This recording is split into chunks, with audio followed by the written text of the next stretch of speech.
माँ बाप लगा के गाली देता हो, कड़ी आंख कड़े तेवर से देखता हो, वो सारा गम भूल जाती है जब शौहर मुस्कुरा के एक बार उसको देख लेता है। शौहर की एक मुस्कुराहट 8 घंटे आग में रहने की सारी तकलीफ को खत्म कर देती है। इसलिए हम लाजिम है कि जिस तरह हुजूर अपने घर में जब जाते थे तो अपनी बीवियों के काम में हाथ बटाते थे, सारी कायनात के मालिक व मुख्तार, सारे पैगंबरों के सरदार, सारे रसूलों के इमाम, पूरी रूए जमीन के सबसे बड़े रिफॉर्मर, जो मैदान जंग में ऐसा जर्नल कि जिसका कोई जवाब नहीं, सुलह के टेबल पे ऐसा एग्रीमेंट जिससे बड़ा कोई हकीम नहीं, ऐसी खिताबत जिससे बड़ी हिकमत की कोई बात नहीं बोल सकता हो। यानी हर डायरेक्शन में मुस्तफा की शख्सियत लाजवाब है। यही वजह है कि हिंदुस्तान के 2-4 लुच्चा लफंगा ये नबी को गाली दे, उसके गाली देने से क्या फर्क पड़ता है? दुनिया का बड़ा से बड़ा साइंटिस्ट, बड़ा से बड़ा वैज्ञानिक, वो अपने माफी ज़मीर को अदा करते हुए कह दिया, I can not find any other man in history like Muhammad. मैं चाहे जितने भी करोड़ों इंसानों को देख लो, इंसानी तारीख में मुस्तफा का कोई जवाब नहीं मिलता है। इसी को आला हजरत ने कहा, सारे ऊंचों में ऊंचा समझिए जिसे, है उस ऊंचे से ऊंचा हमारा। नारे तकबीर, नारे रिसालत, हजरत अल्लामा मौलाना मुफ्ती शहरयार साहब किबला, अज़मते मुस्तफा, शाने मुस्तफा, नारे तकबीर, इतने महानतम पैगंबर, इस दुनिया का सफलतम पुरुष, यानी कामयाब तरीन इंसान, जब घर में जाते थे तो अपनी बीवी के काम में हाथ बटाते थे। और जब कभी आपको लगे कि मैं वार्ड, मैं जिला पार्षद हूँ, मैं विधायक हूँ, मैं सांसद हूँ, मैं गांव का चौधरी हूँ, मैं मौलाना हूँ, मैं मुफ्ती हूँ, मैं पीर साहब हूँ, और मैं अपनी बीवी को सलाम कैसे करूँ, जब ऐसा लगने लगे तो एक ही रास्ता है, सरकारे दो जहां की सीरत को निगाहों के सामने रखे, मैं बड़ा या मुस्तफा बड़े, और जहां मुस्तफा सबसे बड़े वो अपनी बीवी को सलाम में पहल करें, वो रास्ते चलते बच्चों को सलाम में पहल करे, वो अपने घर में दाखिल होते हुए सलाम में पहल करे। जब तक नफ्स की मानेंगे तो मगरूर रहेंगे, और जहां मुस्तफा को सामने ले आए सारा घमंड चूर होगा, आजिज़ी पैदा हो जाएगी, खाकसारी पैदा हो जाएगी। इसलिए माँ की गोद से लेकर कब्र की गोद तक, from the cradle to the grave, हुजूर की सीरत, हुजूर की बायोग्राफी हमारे लिए आइडियल है, हमारे लिए नमूना है। जहां नफ्स और समाज सबको जीना मुश्किल कर दिया हो, वहां हुजूर सामने आ जाएं, सारी मुसीबतों का खात्मा हो जाता है, सारे प्रॉब्लम्स का सॉल्यूशन निकल जाता है। सरकारे दो जहां अपने बीवियों के काम में हाथ बटाते थे, तो आप भी खिदमत करते हुए अपनी बीवी की गुलामी नहीं करें। ऐसा नहीं कि वो बोले चलो सलीमा तो चले जाएं, नहीं नहीं, वो बोले कि टीवी ला के घर में दे दो, ला के दे दे, उनकी हर बात माने, नहीं, खिदमत अलग चीज है, और उनकी हर फरमाइश के सामने घुटने टेक देना वो गुलामी है। और जब लोग अपनी औरतों की गुलामी करने लगे तो हुजूर ने फरमाया है, तेरे लिए मर जाना बेहतर है। यानी सरकार ने कहा है कि जब अमीर तेरे बखील हो जाए, यानी तेरे मालदार बखील हो जाए, और तेरा सारा काम औरतों के हाथ में चला जाए, पैसा हम कमाएं और पैसों का मालिक उनको बना दें, और पान खाने के लिए पैसा उनसे मांग के लें, कपड़ा खरीदने के लिए पैसा उनसे मांग के लें, और उनको जो कुछ बोले उनकी हर ख्वाहिश पे लब्बैक कहते रहें। हुजूर ने कहा, वो उमूरुकुम इला निसाइकुम, जब तुम्हारे मामलात औरतों के हाथ में चले जाएं और तुम्हारा मालदार वकील हो जाए, और हर शख्स अपनी राय को दूसरों से बेहतर समझने लगे, यानी राय मशवरा नहीं ले, अपनी निजी राय को सबसे सुपीरियर समझे कि जो मैं बोलता हूं वही सही है, समाज के 50 लोग जो सोचते हैं वो गलत है, मेरी बात अगर मान ली गई तो ठीक है, अगर नहीं मानी तो मैं समाज की राय नहीं मानूंगा। जबकि पंचायती का मसला है कि जिसकी राय पे सबका इत्तेफाक हो जाए, और जो राय सबसे अच्छी हो, चाहे वह कमजोर किस्म के आदमी की क्यों ना हो, उसी राय को मानी जाए। लेकिन कुछ मगरूर किस्म के लोग होते हैं जो अपनी राय के सामने दूसरों की राय को कमजोर और बेसलेस समझते हैं। तो हुजूर ने फरमाया, जब आदमी अपने नफ्स की गुलामी करने लगे, अपनी राय को दूसरों से बेहतर समझने लगे, उनके मामलात औरतों के हाथ में चले जाएं, उनके मालदार वकील हो जाएं, तो हुजूर ने कहा बतनुल अर्द खैरु मिन ज़हरिहा, तो जमीन का पेट उसकी पीठ से बेहतर है तुम्हारे लिए। जमीन का पेट यानी मर जाना, जमीन के अंदर चला जाना, ये तुम्हारे लिए बेहतर है। कब? जब तीन बातें दुनिया में पैदा हो जाए, अमीर बखील हो जाए। अल्लाह जरूरत से ज्यादा माल इसीलिए देता है ताकि उसके माल में बेशुमार लोगों के हुकूक अल्लाह रख देता है। गरीबों का हक, मिस्कीनों का हक, माजूरों का हक, बीमारों का हक, दबे कुचलों का हक, मेहमानों का हक, ज़ईफों का हक, माँ बाप का हक, भाई बहनों का हक, यानी बेशुमार लोगों के हक रख देता है। मेरा काम तो 30,000 रुपए महाना से चल सकता है, लेकिन अगर अल्लाह 3 लाख महाना देता है, इसका मतलब है कि जरूरत से ज्यादा पैसे देकर उसको अल्लाह आजमाइश में मुब्तला कर दिया और उसमें बेभेर लोगों के हक को रख दिया। और जब तक सबका हक अदा होता रहे अल्लाह उसके माल को बढ़ाता रहता है। ऐसा नहीं होता है कि मैं गरीबों की खिदमत करूं, मैं कंगाल हो जाऊं। करोड़ों में, अरबों में कोई नहीं मिलेगा, क्योंकि हुजूर जो सच्चों के सरदार हैं उसने कसम खा के कहा है। हुजूर को कसम खाने की कोई जरूरत नहीं। हुजूर ने कहा कि अल्लाह एक है, सारी दुनिया ने मान लिया। हुजूर ने कहा कि कुरान अल्लाह की किताब है, सारी दुनिया ने मान लिया। हुजूर ने कहा कि जन्नत और जहन्नम है, हम सबों ने बिन देखे मान लिया। हमने जन्नत को नहीं देखा, हमने जहन्नम को नहीं देखा है, लेकिन उसी तरह विश्वास है जैसे अभी रात है, दिन निकलेगा, दिन था, रात आई, उससे ज्यादा हमें विश्वास है कि आखिरत है, जन्नत तैयार है, जहन्नम बना हुआ है। जो इस दुनिया के 100 साल के अंदर की जिंदगी को शिर्क से, कुफ्र से, फिस्क से, बदअमली से इबारत कर दे, उसके लिए वहां जहन्नम तैयार है, आग ही आग है, जहां खरबों साल रहना है।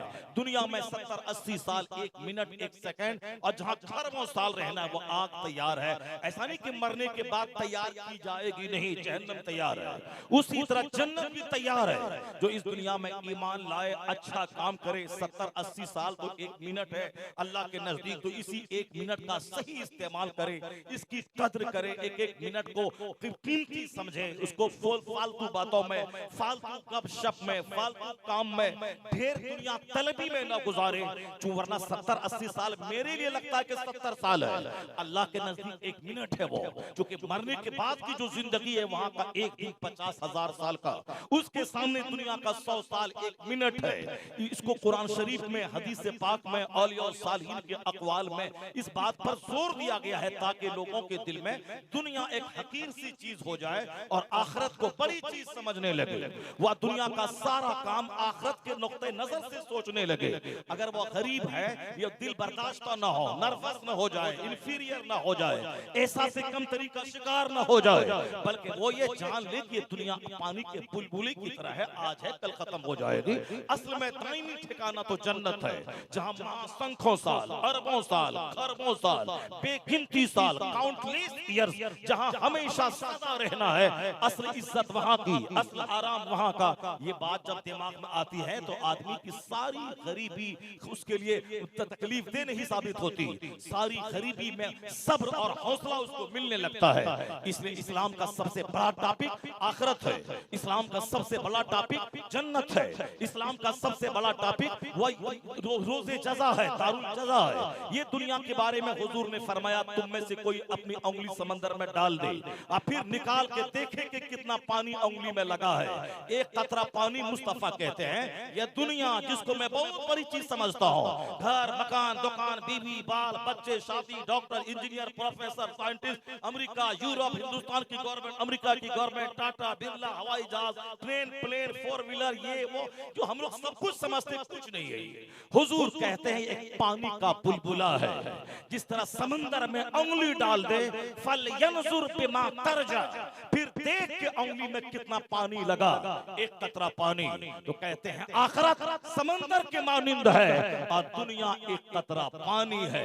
तो एक कतरा पानी पे मरने वाला वह बदनसीब है, एक कतरा पानी पे रीझने वाला वह बदनसीब है, एक कतरा पानी के चलते आखिरत को दांव पे लगाने वाला वो बदनसीब है। और जो नजर आखिरत पे रखेगा, दुनिया में चाहे बादशाह बने तो भी वह मिस्कीन रहेगा, चाहे वह किराए के घर में रहे तो भी वह मिस्कीन रहेगा। ना दौलत मगरूर बना पाएगी, ना गरीबी कुफ्र के करीब ले जाएगी।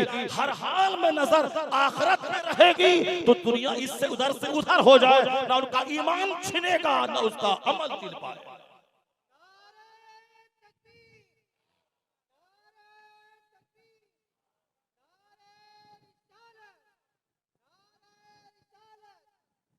ये इस्लाम का बुनियादी फॉर्मूला है।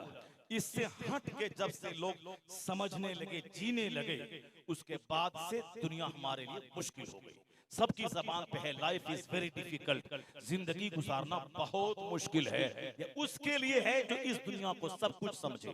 वो तो कीदर खटिया की तरह मर जाएगा, चाहे उसके पास 1000 बीघा जमीन हो जाए, चाहे उसके पास 50 मकान हो जाए, उसकी जिंदगी कीदड़ की तरह और मौत कुत्तों की तरह होगी। जिस तरह आपने देखा फिल्म का एक्टर करोड़ों कमाने वाला, वो अपने ही करोड़ों के मकान में फांसी के फंदे पे लटक गया। आखिर जब करोड़ों रुपए में ही चैन और सुकून है तो करोड़ों कमाने वाला क्यों अपने ही घर में फांसी के फंदे पे लटक गया? नहीं देखा आपने फिल्म में नाच कर करोड़ों रुपए कमाने वाली, जिसकी पैरवी मेरी बेटियां करती हैं, जिनकी तरह फटा हुआ पैंट पहनना, जींस पहनना, जिस तरह हमारे लुच्चे बच्चे किसकी पैरवी करते हैं? क्या गौसे पाक की मोहब्बत में फटा हुआ पैंट पहनते हैं? क्या आला हजरत की मोहब्बत में हाथ में धागा और बाला पहनते हैं? क्या इमाम हुसैन की मोहब्बत में ये फटा हुआ जींस पहनकर जोकड़ों की तरह बाल रख करके वो समाज में गुटखा खा के अपनी बदनसीबी पे मातम करते हैं? किसकी मोहब्बत में? एक जवाब मिलेगा, फिल्म के एक्टर की मोहब्बत में। क्योंकि फिल्म का एक्शन बड़ा अच्छा लगता है जब वह फिल्मी पर्दे पे नाचता है, जो ड्रेस पहन के आता है। हजारों करोड़ों नौजवान चाहते हैं कि मैं उसके ड्रेस का फॉलो करूं, मैं उसके हेयर स्टाइल का फॉलो करूं। तो तुम जिसके स्टाइल का फॉलो करके जोकर बनना चाहता है, वो तो फांसी के फंदे पे लटक रहा है। हम किसी हीरो को देखकर बाल जोकर की तरह रखें, गले में सिकरी पहन लें और हाथ में धागा बाला बांध लें और साफ फटा हुआ पैंट पहन लें, तो हम तो हीरो हो नहीं जाएंगे। हमको तो 1 करोड़ रुपए कोई दे नहीं देगा कि तुम अमिताभ बच्चन की तरह फटा हुआ पैंट पहन रहा है, चलो 1 करोड़ का चेक तुमको हम दे रहे हैं। तुमने फिल्म के हीरो की पैरवी की, उसके नक्शे कदम पे अमल किया, उनका हेयर स्टाइल तुमने अपना लिया, 1 करोड़ रुपए का चेक तुम ले लो।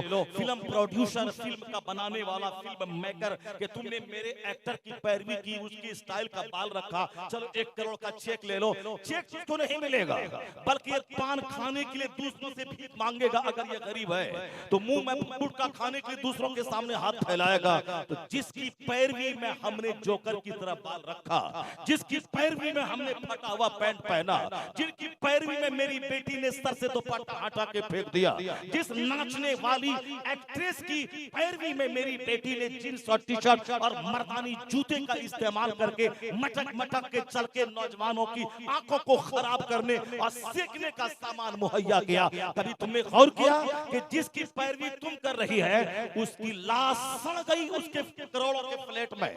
5 दिन के बाद जब पुलिस वाले ने दरवाजा तोड़ के उसकी लाश को निकाला, तब उसकी लाश सड़ी हुई शक्ल में उनके ही घर से निकली। वो करोड़ों में खेलने वाली और जिनकी पैरवी तुम कर रही हो, उसकी लाश तो सड़ गई उसके फ्लैट में। तेरा क्या हश्र होगा जब तेरा लीडर इस तरह पूरी मौत मरा, तेरी लीडर इसी पूरी मौत मरी, तो तेरा क्या हाल होगा? इसलिए मैं कहना चाहता हूं, सुकून और चैन न एक्टर की पैरवी में है, न क्रिकेटर की पैरवी में है, न किसी लीडर की पैरवी में है, क्योंकि दुनिया का बनाने वाला अल्लाह है। अल्लाह को मालूम है कि मेरे बंदे को सुकून कैसे मिलेगा, इसलिए अल्लाह ने सुकून न लिबास में रखा, न सोफा में रखा, न मकान में रखा है। अल्लाह ने सारी नेमतें दी है, इस्तेमाल कर। और सुकून का ताल्लुक अल्लाह ने दिल से रखा है, और इस दिल को करार न करोड़ों के बंगले में मिलता है, न अरबों की जमीन में मिलता है। अला बिज़िक्रिल्लाह तत्मइन्नुल कुलूब, ये दिलों को सुकून सिर्फ अल्लाह के जिक्र में मिलता है। अल्लाह की याद में मिलता है, अल्लाह की इबादत में मिलता है। वरना अरब में खेलने वाला कुत्ते की मौत मरा, लाश उसकी सड़ गई, कोई उसकी लाश को पूछने वाला तक नहीं रहा। उसी की पैरवी करेगा, पैरवी कर उसकी, जिसकी पैरवी यहाँ भी काम आएगी, जिसकी पैरवी वहां भी काम आएगी, जिसकी पैरवी तुम्हें यहाँ इज्जतदार बनाएगी, जिसकी पैरवी तुझे वहां जन्नत का हकदार बनाएगी। हदीस में आया है अल मरउ मअ मन अहब, आदमी उसी के साथ होता है जिससे उसको मोहब्बत होती है। ए man will be with those whom he loves, आदमी उसी के साथ रहेगा जिससे उसको मोहब्बत होगी। तो मोहब्बत का मतलब जिसको अमिताभ बच्चन से मोहब्बत होगी, जहां वो एक्टर जाएगा वहां तुमको भी लेके जाएगा। जिसको किसी एक्ट्रेस से मोहब्बत होगी, जहां वो नाचने वाली जाएगी वहां तुमको लेके जाएगी। और जिसको गौस से मोहब्बत होगी, गौस जहां जाएगा वहां तुमको ले जाएगा। जिसको आला हजरत से मोहब्बत होगी, आला हजरत जहां जाएंगे वहां तुमको ले जाएंगे। जिसको गरीब नवाज से मोहब्बत होगी, गरीब नवाज जहां जाएंगे वहां तू पीछे पीछे जाएगा। जिसको गौसे आजम से, हसनैन करीमैन से मोहब्बत होगी वो उसी के साथ होगा। जिसको मुस्तफा से मोहब्बत होगी उनकी पैरवी करेगा, वो किसी जोकरों के साथ नहीं, जन्नत के मालिक को मुख्तार मुस्तफा के साथ वो जन्नतुल फिरदौस में। अल मरउ मअ मन अहब, a man will be with those whom he loves, आदमी उसी के साथ होगा जिससे उसको मोहब्बत है।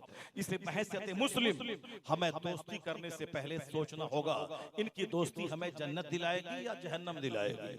हमें सोचना होगा कि बाल बच्चों की वो खिदमत जिस जो जन्नत दिलाएगी वो खिदमत करूं, या बाल बच्चों की वजह से अपनी नमाज़ें लूटा के मैं अपनी आखिरत को तबाह बर्बाद कर दूं। ये सवाल कभी नहीं होगा कि तुमने अपने बच्चों को घर मकान दिया कि नहीं दिया। ये सवाल होगा कि तुमने अपने बच्चों की तरबियत की या नहीं की, तुमने अपने बच्चों को इल्म सिखाया या नहीं सिखाया, तुमने अपने बच्चों को डिसिप्लिन सिखाया या नहीं सिखाया। आज सारी दुनिया इस बात पे जोर दे रही है कि करोड़ों के कीमती घर से बेहतर है कि बच्चों को डिसिप्लिन और इल्म सिखा देना।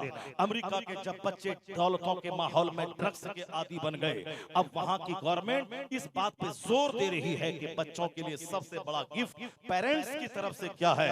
अब वहां बाकायदा तौर पर किताबें लिखवाई जा रही है और बताया जा रहा है स्कूल और कॉलेज में और गोष्ठियों में, सेमिनार में, कि सबसे बड़ी दौलत है बच्चों को नॉलेज और डिसिप्लिन सिखा दीजिए, यानी इल्म और अदब सिखा दीजिए। आप करोड़ों का मकान देंगे तो दवाई ड्रग्स इस्तेमाल करके सारी प्रॉपर्टी को बेच डालेगा। शराब का आदी हो रहे सारे बच्चे, यूरोप और अमेरिका के, रूस के और अब जापान और चाइना के सारे बच्चे शराब के आदी हो रहे हैं। वहां की गवर्नमेंट को आज फिक्र हुई, अब बाकायदा तौर पर डिसिप्लिन और नॉलेज पे जोर दिया जा रहा है कि नहीं बच्चों को पहले इल्म सिखाया जाए, इल्म के बाद ही बच्चा राइट और रॉन्ग में डिफरेंशिएट कर पाएगा, भले और बुरे में तमीज कर पाएगा, वह लीगल और इलीगल के फर्क को समझ पाएगा, वो अपने आप को समझ पाएगा कि मैं क्या हूं। जहां गरीबी है वहां लड़ाई रहती है, जहां जहालत है वहां भी लड़ाई होती है। गांव घर में आप देखते होंगे जहां गरीबी है वहां दिन रात लड़ाई है, यानी दोनों भाई के पास एक कट्ठा जमीन नहीं है, मगर सुबह में लड़ाई, शाम में लड़ाई, रात दिन लड़ाई। बाप ने एक छोटा सा घर दिया उसमें लड़ाई। दलितों के मोहल्ले में चले जाएं, गरीबों के मोहल्ले में चले जाएं, चाहे मुसलमान का मोहल्ला हो या हिंदुओं का मोहल्ला हो, जहां इल्म नहीं है वहां लड़ाई है, सुबह शाम लड़ाई है, रात दिन लड़ाई है। लेकिन वही अगर इल्म आ गया, वही अगर शिक्षा का प्रकाश आ गया, फिर लड़ाई सारी खत्म हो जाती है। इल्म की रोशनी में आदमी प्रॉब्लम्स को इग्नोर करना जानता है, इल्म की रोशनी में बंदा मामलात की अनदेखी करना जानता है। जहाँ अनदेखी नहीं है, हर बात की छील माट करना है, वही लड़ाई होती है। ऐसा तुमने क्यों देखा, ऐसा तुमने क्यों बोला, तुमने हमको हकीर समझा तब ऐसा बोला, अब तुम एक बोला अब या 10 बोलेगा। अब वही चली जंग हो रही है। गरीबों से थाना भरा हुआ है, गरीबों के मामला से कचहरी भरे हुए हैं, जाहिलों के मामला से। मुहर्रम के महीने में मैंने अपनी आंखों से देखा, अरबों में खेलने वाला मुसलमान कोई कचहरी और को खाने में नहीं है, करोड़ों में खेलने वाला मुसलमान कोई न डीएम के सामने है न डीएम के पास में है, मगर वही जिनको एक टाइम खाने की रोटी नहीं है, जिनके पास पहनने को कपड़ा नहीं है। मैंने अपनी आंखों से देखा कि 11 तारीख को, मुहर्रम की 11 तारीख को डीएम के डेरे पे 50 औरत और मर्द उनके दरवाजे पे धरना देके बैठे हैं। क्यों? आपस में लड़ गए वो लोग, आपस में लड़ गए। जहां जहालत होती है लड़ाई होती है, जहां गरीबी होती है लड़ाई होती है। इसलिए इस्लाम इस बात पर जोर देता है कि बंदा मेहनत मुशक्कत करके कमाए खाए, जन्नत जाने के लिए इबादत करे और दुनिया में खुशहाल रहने के लिए मेहनत करे, एक एक मिनट का सही इस्तेमाल करे। वो 8 घंटे कमाए भी और फिर जोहर का टाइम आए नमाज भी पढ़े, फिर जोहर के बाद 3 घंटे ऑफिस में, दुकान में, खेत में काम टाइम दे, फिर असर का टाइम आए 10 मिनट के मस्जिद चला जाए, असर पढ़े, फिर बाजार जाए, बिजनेस करे 2 घंटे तक, फिर मगरिब की अज़ान हो मस्जिद चला आए। तो फजर से लेकर इशा तक 1 घंटा का टाइम निकाले बंदा, या 1 घंटा उसे जन्नत ले जाएगा। और 8 घंटे फजर से लेकर जोहर तक मेहनत करे, ये 8 घंटे की वजह से वो खुशहाल हो जाएगा। जब खुशहाल होगा अपना खाएगा दूसरों को खिलाएगा, अपना खाएगा वालिदैन की खिदमत करेगा। पैसे बचेंगे तब न गरीब बहन को देंगे, पैसे रहेंगे तब न गरीब भाई की मदद करेंगे, पैसे रहेंगे तब न समाज की बेवा औरतों की मदद करेंगे, पैसे रहेंगे तब न आप अपने भतीजों जो यतीम हो गए उसकी मदद करेंगे। इसलिए पैसा वक्त की जरूरत है ताकि दूसरों के सामने मैं मोहताज न हो जाऊं, दूसरों के सामने भीख न मांगो। इसलिए इस्लाम ने फजर से लेकर जोहर तक कोई नमाज फर्ज नहीं किया। फजर से लेकर जोहर के बीच में कोई नमाज फर्ज नहीं है। एक लंबा पीरियड 8 घंटे का स्कूल में पढ़ा जाए, खेत में काम किया जाए, दुकान में बिजनेस किया जाए, फैक्ट्री में माल बनाया जाए। एक लंबा पीरियड है 8 घंटे मेहनत करने का। अब जो काम चोर है, जो सोचता है कि बैठे बैठे पैसा मिल जाए, ये काम चोर का ख्वाब कभी शर्मिंदा ताबीर नहीं होगा। ये हमेशा दूसरों के सामने भीख मांगता रहे।